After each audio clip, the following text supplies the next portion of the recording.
My kind of thing's always been about doing things differently. So again, I think that yeah, of course, I mean, was involved with Angry Birds kind of for 6 or so years, and we did a pretty good job, I think, on that side. That we built the fastest growing consumer brand ever. And if you look at kind of some of the brand awareness things there, 93% of the Chinese population know the brand, 91% in India, pretty much 9 out of 10 people on the planet know that particular brand. And again, I always say that it shouldn't come as a surprise to anybody, because everybody knows that Finnish people are the best marketeers and branding people on the planet. So of course, it was easy for us to do that. And I guess that we don't have that many Finnish people in the audience, because the Finnish people always laugh when I say that for some reason. So it's okay. But anyway, I think that I always like using that as an example, because again, if I say that Finnish people are best at making games or best at education, nobody laughs. So that's kind of just take it for granted. Of course, I mean, everybody knows that we're best at making games and best at education and all of that. But at the same time, there's nothing that kind of has made that so. And it's just as true as the marketing part or the branding part, or I don't know, with this audience, I guess that there's e-commerce and stuff, that if I say that Finnish people are known for being the best at e-commerce, I might also get some laughter, because I think that many people don't take that kind of as a truth or a fact. But yeah, anyway, I think that there's no reason kind of why not. And then if you look at geography, so I think that we are really at an ideal kind of location, and I always say that we're just leveraging the superior geographic location of Finland, that we're right here at the heart of Eurasia. So I mean, we have Europe on one side, Asia on the other side. In our kind of home market, we have 5 billion people. So not 5 million, but billion. So 70% of the world's population is right next door. And tomorrow again, I'll get on a flight, and 7 hours later I'm in Beijing, and it's in the neighborhood. And then I'm back already on Monday, so it's nice and easy trip. And I think that again, example of perspective and how you see the world. And if you then look at another of my kind of favorite examples, obviously Slush.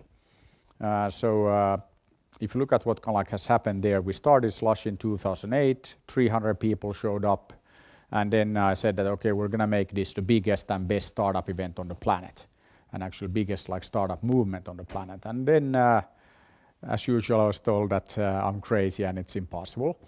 And okay, the crazy is okay, well known, so it's okay. But then the impossible, of course, had nothing to do with it. So then if we look at what happened with Slush, fast forward 5 years and now, okay, almost 10 years, it is the biggest, and it's of course goes without saying, it's the best startup event, startup movement on the planet. And I think that one of the reasons, and there are many reasons why that is so, but I think one of the main things is that Slush has always been about doing things differently as well. I mean, I've been to hundreds, maybe thousands of events that I lump into this wannabe Silicon Valley category. So you organize the event typically in the summer, and then you hope that it's going to be sunny and it's almost like the Silicon Valley. And sometimes it rains and then it doesn't work. But I think that and that's not only here, but I've been to events in Beijing, and they will tell me that, okay, Peter, that Beijing is going to be the Silicon Valley of China. And then last year I was at this Alibaba event in Hangzhou, and the mayor of Hangzhou was telling all of us that, okay, Hangzhou will be the Silicon Valley of China. And the list goes on. Same thing in Tokyo. They also told me that Tokyo will be like the Silicon Valley of Asia, and yada yada yada. Silicon Valley of this and that. And actually, I thought what was interesting a couple of years ago at this new economy summit in Tokyo, that's actually organized by Rakuten. So the Amazon of Japan. And there's like this closing panel where they're discussing again like what they should do and how to make Japan fantastic for startups and e-commerce and everything. And on the closing panel they had Hiroshi Mikitani, so the founder of Rakuten, and then they had I don't remember the name of the guy now, but the founder of Gree, so one of the big Tanaka-san. Yeah, so Tanaka-san, who was the founder of Gree, he was on the panel, and then there's some other like Japanese dude who founded something, and then Nikkei Business was so like the Financial Times or Kauppalehti of Japan was moderating, and then the guys agreed there that actually the ambition for Tokyo is to be the Helsinki of Asia by 2020. So that's kind of like my kind of ambition. That I of course told them that like that's super ambitious. I mean like really the Helsinki of Asia. I mean, but of course they have the Olympics in 2020, so that helps. But I think that's again. Of course, that ambition might have had something to do with the fact that I briefed the guy from Nikkei Business before the panel. But I mean, that's how you do it. So you got the message to 2,000 Japanese people that that they want to be the Helsinki of Asia. So no reason why not. But yeah, it is ambitious. But I like that. But then if you look at Slush, so with Slush, I mean, why is Slush called Slush? Of course, because it's in November in Helsinki, cold, dark, slush on the ground. Not the Silicon Valley. Better. Much better because it's different. And I think that this is, like the key thing that, again, let's not try to be like the Amazon or Rakuten or Alibaba or whatever. So, I mean, if we're looking at like digital and e-commerce and all of that, and I really liked what Elina was talking about there. Again, plenty of like great examples of exactly that let's not do what everybody else is doing. And I think that with Slush, it's pretty cool because all of us here in Helsinki know that, the best time to visit Helsinki didn't used to be November, but now that's actually the best time because of Slush. So we have all the hotels are sold out and the Airbnb prices are like through the roof during the Slush week. And we all know that the product, Helsinki in November is maybe not the most fantastic product. But now that is actually the most popular time to visit Helsinki. So it's called marketing and branding and storytelling. So it works. And again, example of what we can do here in this region if we can like set our mind to it and just like go for it. And of course we can build the biggest and best, like whatever. I mean, there's no reason why not. And there's no reason why we couldn't be the best marketeers, best branding people on the planet. Just like our Swedish friends, some would say. But anyway, so I think that that's kind of like some of the things that I wanted to start with.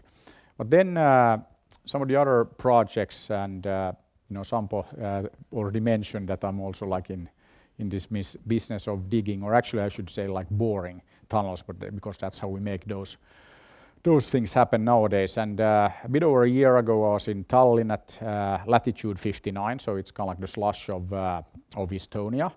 It's slightly smaller but like really cool event. And then we're just like having dinner with some of the Estonian people there, and then we're talking about the collaboration between Finland and Estonia. And anybody here from Estonia? Interesting, yeah. They're not everywhere yet. But anyway, so Estonia has been doing fantastic things, and of course, I mean, we can always say that it's easy for them because after like the Soviet times, they didn't have anything, so they could start, from scratch and build all of this fantastic like digital infrastructure for the government and like everything. But yeah, anyway, so we had like good discussion with them, and of course, always in Estonia, you get into kind of like discussing that it would be nice if we would have a tunnel. And then I said, okay, yeah, I totally agree, and like, but I'm not so much about like let's just talk about the tunnel, so let's like make it so. And then we happened to be at this dinner with some of the Estonian ministers. So then, at the table right next to us, they had then like foreign minister of Estonia. I don't remember her name, but anyway, I just like got up and told her that hey, we just decided to build a tunnel. And then she asked like, okay, so who exactly? I said, yeah, you know, like me and a few of my friends. And then the following weekend, I had agreed to give a talk at this, it was some kind of a hackathon for the construction industry, and give kind of like this inspirational talk about, you know, like how to build buildings that I'm, of course, totally not an expert, never built any building, but anyway. So then I was there, and then, you know, I talked about the tunnel, and, you know, I went through the project and what we plan to do. And then actually I was very lucky because the same week they announced that the Gotthard tunnel in you know, like Switzerland had been completed, world's longest railroad tunnel. I think it's like 67 kilometers or something like that. And then also heard that Pöyry, you know, good Finnish engineering company, that they've been involved in that. So some friends there, so I talked to them. And then, yeah, anyway, also at this hackathon, I learned that it's not like that difficult actually, that it's, you know, bedrock under the sea, so, you know, like you just technically get it done. So then gave this talk, and yeah, I don't know if this, yeah, actually there's a camera, so I probably should be careful with what I say, because also that like little hackathon for the construction industry was, of course, like streamed on the internet. And then this was, I think, like a Saturday, so then the following day, Sunday, this guy from Helsinki in Sanomat calls me and said that, oh, he was watching this, you know, like broadcast, that this must be like a joke, right, that you're not like really building a tunnel. I said, no, it's not like a joke, we're like really building it. And it's gonna take like 5 years.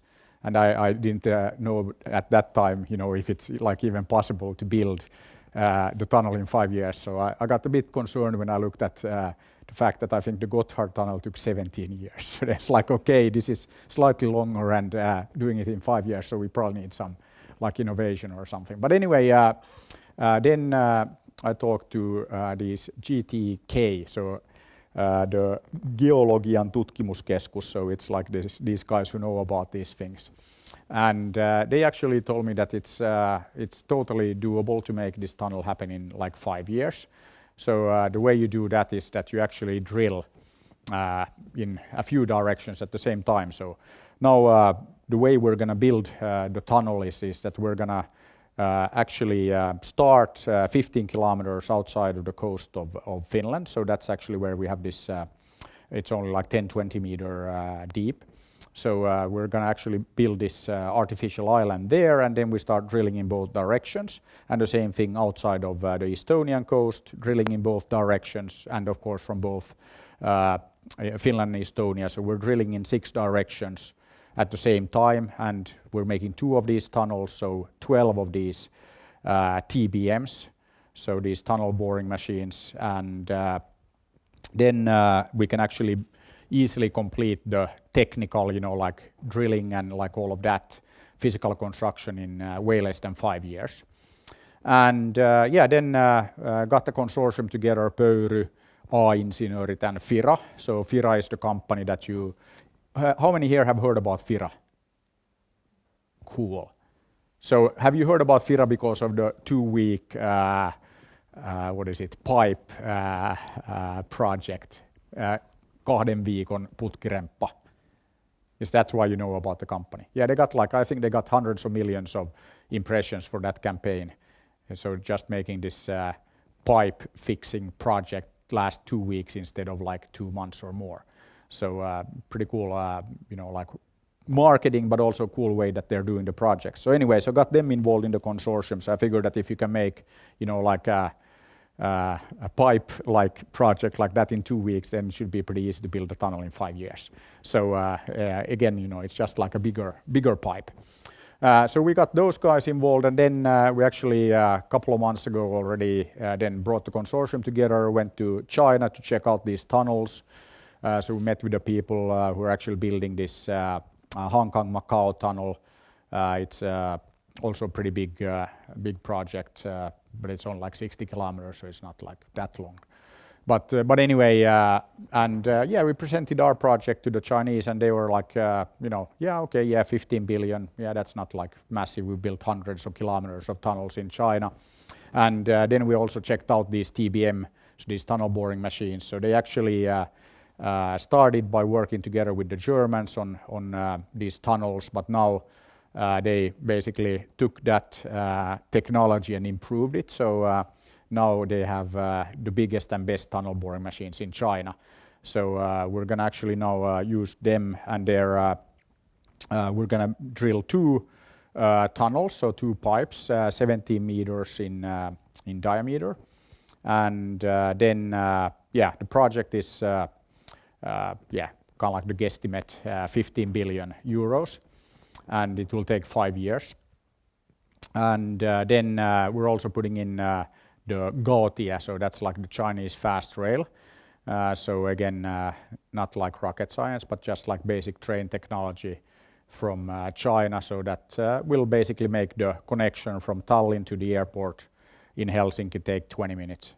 So it's a reasonable time, not like Hyperloop 4 minutes, but at least it works, and it's been proven for like many years. So it's not one of these Elon Musk things. It's actually like real. But anyway, so he also has like some hobby of tunnel boring, but we're going to build like bigger and better tunnels, obviously. So that's kind of like the state of the tunnel project right now. So right now we're looking at starting the construction next year, and then it should take 5 years. So let's say 23, 24, we should have the tunnel ready. And just like high level overview, so we're going to have 4 stations: Tallinn station, the island station, then the Otaniemi, Keilaniemi station, and the airport station.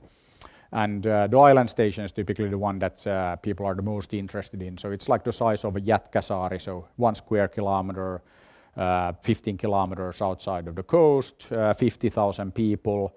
Then there's like, it's an entertainment island, so obviously you have the casinos and all of that stuff as well. So it's kind of like the Macau of Europe. And we're pitching this actually to some of the guys in the Gulf region, and their biggest concern was actually the airport capacity in Helsinki, that can we cope with like all the traffic. So again, a different kind of perspective from like most of the Finnish people that I talked to, that they're all or actually now it's starting to change. So I can't say that everybody's like super skeptical. I mean, now people know that the tunnel is happening. So but still, I mean, it's again different perspective when you look at this. From China, it's like, okay, no big deal, 100 kilometers of tunnel, yeah, we build these all the time, no big deal. And of course, we're lucky that it happens to fit perfectly with the Ida-Ilu, so the kind of like One Belt, One Road, or actually now it's Belt and Road project, so like the new Silk Road. And then people always ask me that, like, Peter, so are you like really serious about this? And I said, yeah, of course. And as an example of that, like last summer I went to Beijing for 8 weeks. So 我在 Beijing 北市大学习了8个星期的汉语，但是我的汉语还不完美。So I mean, I spent 8 weeks at Beijing, so Beijing Normal University, learning Chinese, like starting from nothing. And then that's why my Chinese is not yet perfect, but I'm kind of getting there. And I thought that it's like only fair, and it's kind of like if you're asking for 15 billion in funding from like somebody, then that at least you learn their language. So that's serious I am. So basically, and Elina probably speaks like much better than Chinese than how many here speak Chinese actually? Only Elina. Actually, that's also like super scary that we have like the second biggest, soon to be biggest economy, like 7-hour flight from here, and like nobody even speaks the language. How many here speak English? I should probably ask this before, but yeah, okay, like everybody. But yeah, but I think this is also like one thing that we should also like keep in mind. I was at this Design Finland 100 event earlier today, and there was actually a very good presentation about China and Asia and like the growth.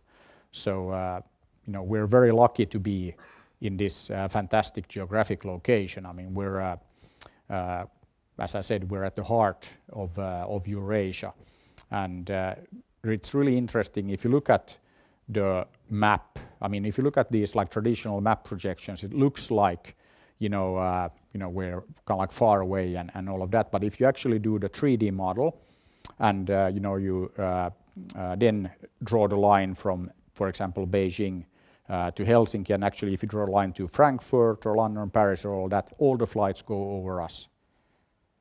And if you look at the map, it doesn't look like that, but that's actually reality when you look at the 3D model. So we have actually superior geographic location. And if you look at, like for example, Silicon Valley, I mean, they're far away from everywhere. I mean, like super far. And of course, they have like a bit of talent in that part of the world, but they are really far away.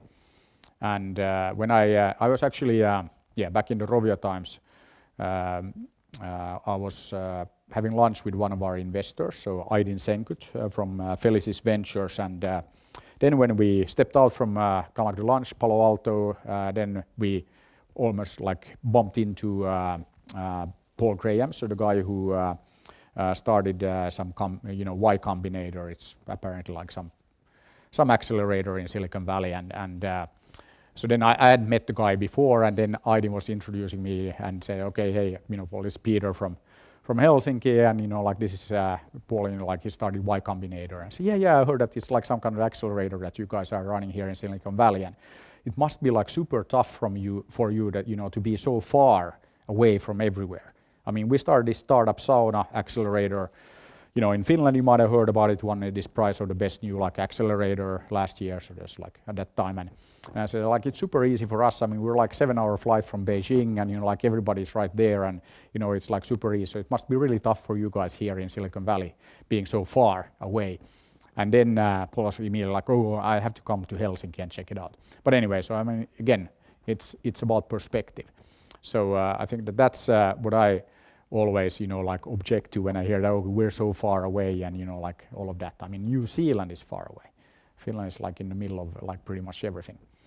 But yeah, so that was just some things that I wanted to share here, and then think that you get a lot more out of this if we like turn over to questions and comments. So shoot. I have a question, yes, about the island. Yes. It's on whose area? It's on the Finnish side, but of course we're also building a smaller island on like the Estonian side. But right now there are 3 locations that are kind of like suitable for islands, and the best one is actually the one that is on this like Helsinki Matalat, so the Helsinki lowlands or whatever it could be called. But that's where we have like 10-20 meter like depth. So that's 15 kilometers off the coast. And I mean, when you do 100 kilometers, 2 tunnels, 17 meters in diameter, you end up with like a lot of rock. And that's again why it makes sense to put it like all there. And that gives us an island of about roughly 1 square kilometer. We could make it bigger as well, but that's kind of like design right now. And that's about the size of Jätkäsaari, just to give you like some perspective. So it's pretty big. And what we've done so far, like when it comes to like the architecture, all that, the design is for like 50,000 people. And the same is actually true for like all the 4 stations. So the new neighborhood in Tallinn is also designed for 50,000 in island, and then this Otaniemi, Keilaniemi area. That's actually where we have the most detailed architecture so far. So that's bringing the Keilaniemi and Otaniemi together. So you have like top university campus, you have kind of like living areas and working areas. So bringing basically studies, living and work together. And then same thing in the like Aviapolis area close to the airport. So that's actually, we haven't done too much design on that, but the city of Vantaa has asked us to kind of like look into how to make that also for like about 50,000 people. So 200,000 additional people in the like Helsinki, Tallinn metropolitan area, which will make us the fastest growing metropolitan area in all of Eurasia for like next 50 years easily. So we actually work with PwC, so PricewaterhouseCoopers on like the kind of like high level business case, and we did the business case based on primarily passenger traffic. So I don't know if you've been following, but this year Helsinki will become the busiest passenger harbor on the planet. So we're passing Dover and becoming the busiest passenger planet globally. And so about 10 million passengers currently. And the Helsinki-Tallinn part is like driving that. So we built a model on growing that over the next years to 20 million trips. So again, going from 2 hours or a bit below 2 hours to 20 minutes. So we think that we're going to grow the traffic significantly, and then we also have the airport traffic included. So we build a tunnel directly there, so connecting airport to airport. Yeah, and then used kind of like as an average ticket price 50 euros. So those of you, to go to, how many here have been to Tallinn this year? Yeah, so it's like more than half. So, it's popular. But anyway, so then you know that sometimes you can get the tickets for like 10, 20 euros, and sometimes it's actually over 50 euros. Depends on like when you buy the ticket, like, any airline or travel thing. So we use the average price of 50 euros a ticket, and then, did the model based on that. So the tunnel, based on, again, on 15 billion euro budget, it pays for itself in 37 years. So it's for a project of that size, or I've been told that it's actually pretty good. And building it as completely like private project. So we're not asking like the government of Finland or Estonia or like EU or any of those guys for any money. So we're basically building it with this consortium. Yes, back there. I've been told that doing business in China and like with Chinese is quite challenging to like if you don't have the networks or because of the culture, and that kind of makes the whole thing sound a bit scary. But how did you tackle that, or is that so? Yeah, I've been going to China for the last like 6 years, probably average twice a month. So that's kind of like first part of the answer, that you basically need to take it seriously. But I think that it's the same that good luck doing business in the US if you never go there, and even more, like good luck if you don't speak the language. So I think that again, and I think that we think that it's easy, like let's go to the UK because they speak English, so we start there, and then like okay, the US big market, they speak English, and we all seen like what it's like on TV. So yeah, how difficult can it be? So I think that. Again, of course, I mean, China is different, and culture and language and all of that. But I think that it's with any market, it's the same thing that if you go to kind of like Germany or France or whatever, it's not like they're exactly the same as Finnish people or whatever. So I think that you always, no matter where you go, you always have to be like super local, and there's no way around that, and you have to take like the market seriously. Then I think on the kind of like the cultural side, I think that actually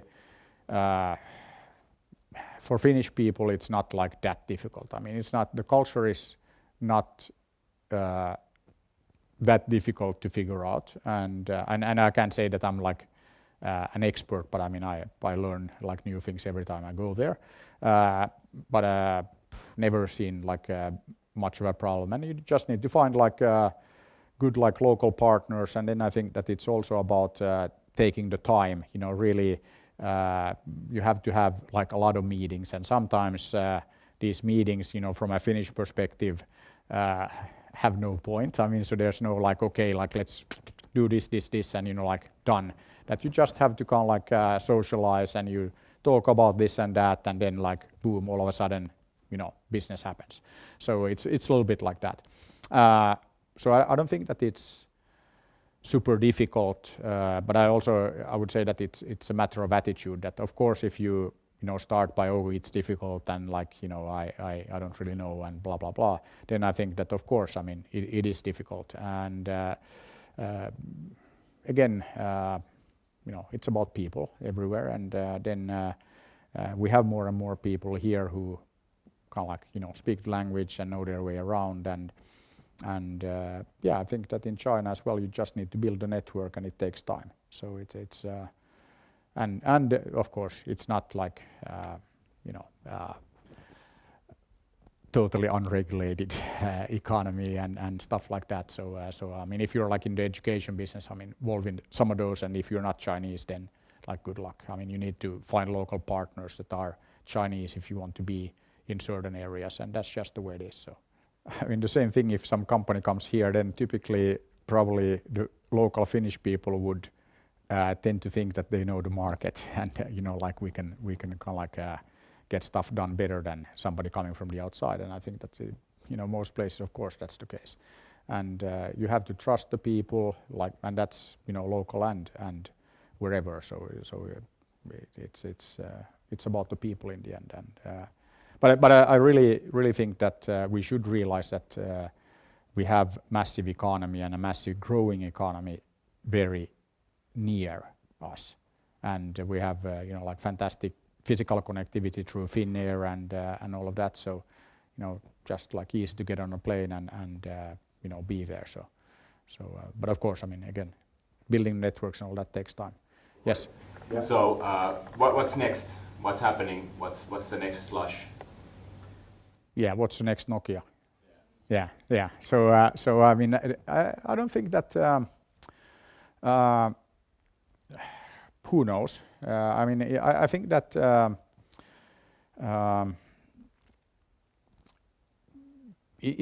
again.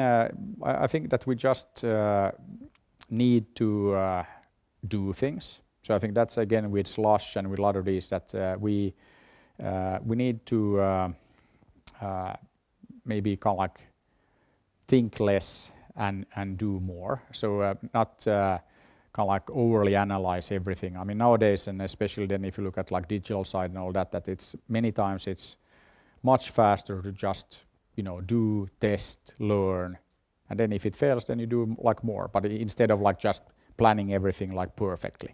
And I think Elina was talking a little bit about that, with the the baby box team and all of that. That I think that more of this kind of startup mentality that again you just kind of keep trying and testing, and then wow, suddenly something works, and I think that's important. Then one thing that I always kind of encourage people to do that. I mean, the Slush example that why wouldn't we build something that is biggest and best? I mean, there's kind of no reason why not, and I think that this is one thing that we need to do much more. I mean, in Finland, in Europe, that there's kind of no reason why we wouldn't do that. I mean, it's again many times that but we can't do that because hey, those guys are better at marketing or better at this and that, and I think that we need to be more kind of more kind of self-aware, and let's say also we have to have more courage to kind of go after the opportunities. And one example, again, China example, that I was in Beijing giving a talk at the Great Hall of the People, so the Chinese Parliament, in November last year, and then after my talk I bumped into this guy and then got his card, and it was Ministry of Industry and Information Technology Talent Exchange Center, and that's what it says. So then, okay, cool. That this you're probably or I was thinking that he was doing some student exchange or something like that. So hey, very cool. We need to talk. That super interested in this. And then next time I was in Beijing, I went to the ministry, and then I was there with 7 or 8, Chinese people from the ministry, and then they explained to me that okay, this talent exchange is actually not student exchange, but it's company exchange. And then we had I don't know, 7 or 8 meetings last year, and just talking about this and that, and then they explained that actually what they have been doing is that they have been every year now for 5 years training the 1,000 best SME entrepreneurs, or the 1,000 best, or a bit over 1,000, or the best small and medium-sized enterprise guys every year, and what they would like to do now is send all 5,000 or so to Finland for training, and as a kind of a pilot. And they have in China they have 90 million SMEs, so a few. So for them 5,000 is kind of like a pilot. So then we just said, okay, fine, why don't we do that? And now last 3 days I've been hosting kind of this ministry delegation. So first time ever they're here in Finland. So we met with everybody, and was very very kind of good discussions and all that. But again, for many people, then when they say, okay, 5,000, then it's like, okay, it's like a lot. And could we start with 100? But actually, we didn't do that. We said, okay, fine, we'll take care of this, and we're going to now train 5,000 of the best SMEs from China. They'll come here, spend 10 days. We're going to help them set up companies, bank accounts, everything. So then they set up their like Europe headquarters here in Finland because of like the superior geographic location. Everybody here in Finland speaks English. We know how to do global business. So of course we can like help these guys. And it was actually a lot of fun. I was at this Belt and Road, so this Idai Ilu, like small medium-sized SME like summit last year. No, actually this year. This year before summer, and then we had all of these countries, like random European countries, Spain, Serbia, all of these guys, and they were all pitching how fantastic Spain or whatever country is. And I was actually very lucky that I was the last one then to present this event, and I started by then showing like a picture of President Xi and Niinistö, like from the visit that happened earlier in the year. And then I said that, okay, now you heard about all of these great places, Spain and Serbia and like all these great places in Europe. And I said that, yes, I totally agree that you should come to Europe, and I'm from Europe, from Finland, and we can help you with this. So, and as you see, President Xi, he also picked Finland as like his first, destination in Europe this year on his way to see Trump in Mar-a-Lago and like all of that, because we have like this superior geographic location. So, like, welcome to Finland and welcome to Europe. So we are Europe. So now they're coming here because we're Europe. So, again, and of course we are Europe, and of course we have a superior, geographic location, and of course we speak better English than like anybody else, because I mean, good luck understanding some of those dialects like in Scotland or in like the UK in general. So, Finland, where people speak English, you can actually understand. So again, turning, something that you thought, like with Slush, you thought that, that might not be our strength, it actually is. But yeah, next question. Now, when we are talking about digital retail, I have been thinking when I was writing this book on digital logistics during this summer, analyzing Alibaba and Amazon and others, how is digital retail done? It's being done so that actually consumer does all the work, and then you find something or you don't. But wouldn't it be nice if you could find a solution for your need? So if you would have that kind of platform where consumers tell their needs and needs are satisfied, whether it's a company or individual or a community or so. So would you be interested in building this kind of best commercial platform in those who know me know that I'm like, yeah, of course I'm always interested in everything. So again, more than happy to kind of like talk about that. But I think that again, I think that's also kind of like touches on the kind of like fact that there's no reason why we couldn't build that and like many other things like here. And I think that or actually like anywhere. And I think that this is very important now with digital, that there is no reason kind of like why not. And then if you look at like geographic location, that wherever you have the connectivity, of course you can be there and you can make stuff happen. But I think one thing that is also important, that for a lot of these things to happen, and why I'm now like talking about the tunnel and like all of these things, that it's also about making sure that we create enough talent density. So even with all of these, digital this and that, it's very, very important. I mean, like this event is perfect example of that. That I mean, you still need, or Slush. I mean, like you need to bring people together physically. I mean, that's again, there's really no substitute for a lot of this like ad hoc, like innovation that happens like around a coffee machine or like an event like this over a few beers or drinks. So I think that again, what it kind of like then boils down to is that you have to have the talent, but you also then have to have kind of like the ambition. You have to have the attitude of anything being possible. And I think that that's what I've been like talking about for years and years, that we need to get rid of this Finnish like turha vaatimattomuus. So this, like,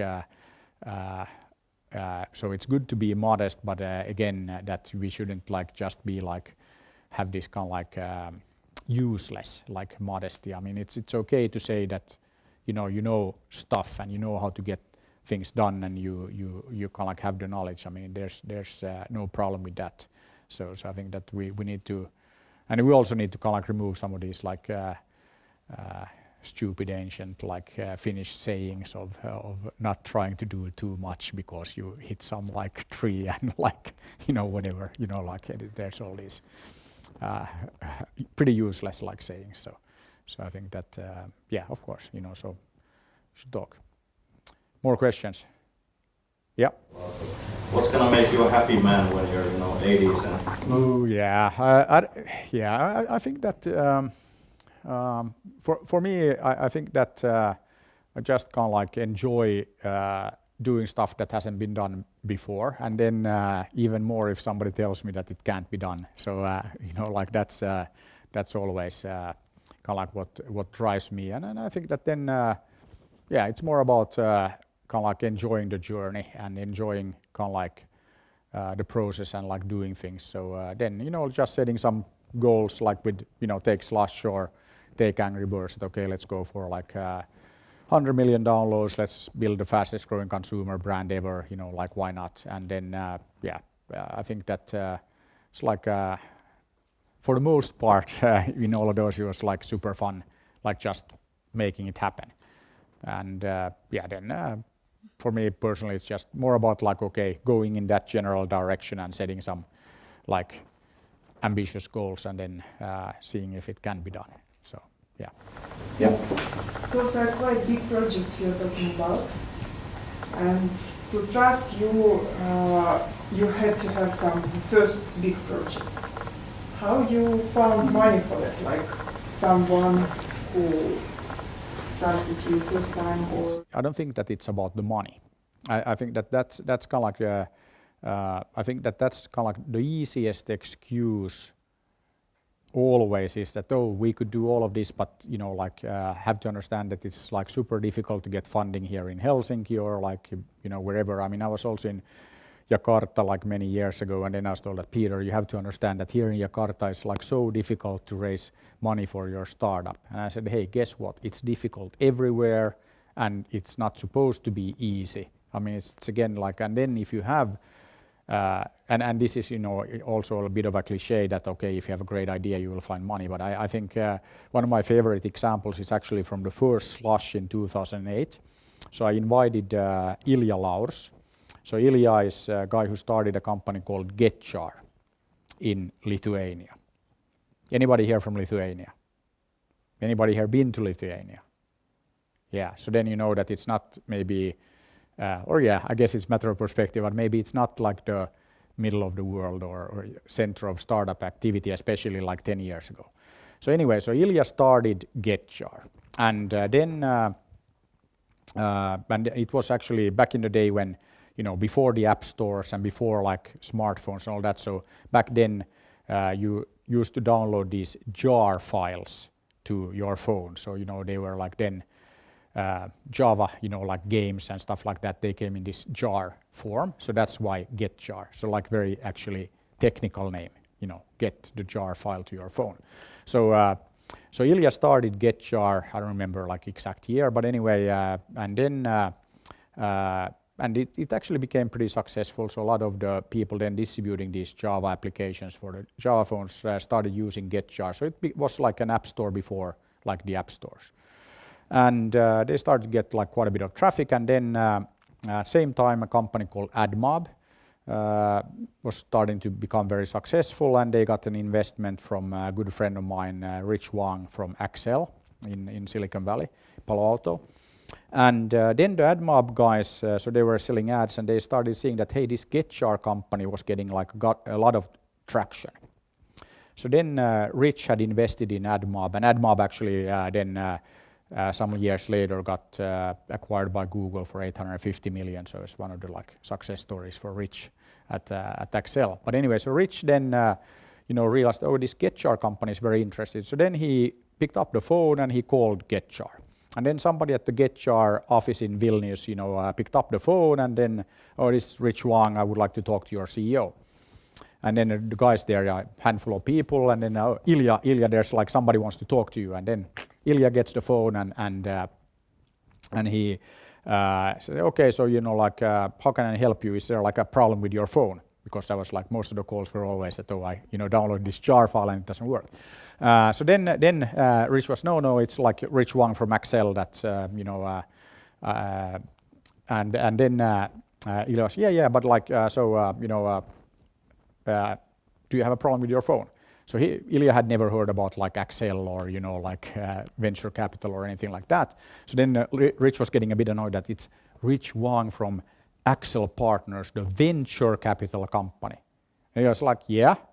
And then Rich was that, I would like to invest in your company. And then Ilya was like, no, we're profitable, I don't need any money.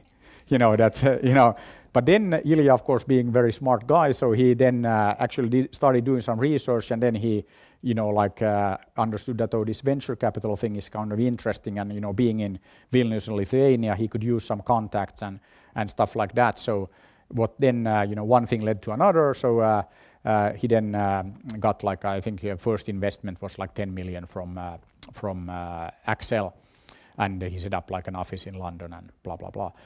But the point of the story is that, again, if you have, a great business, the money will find you.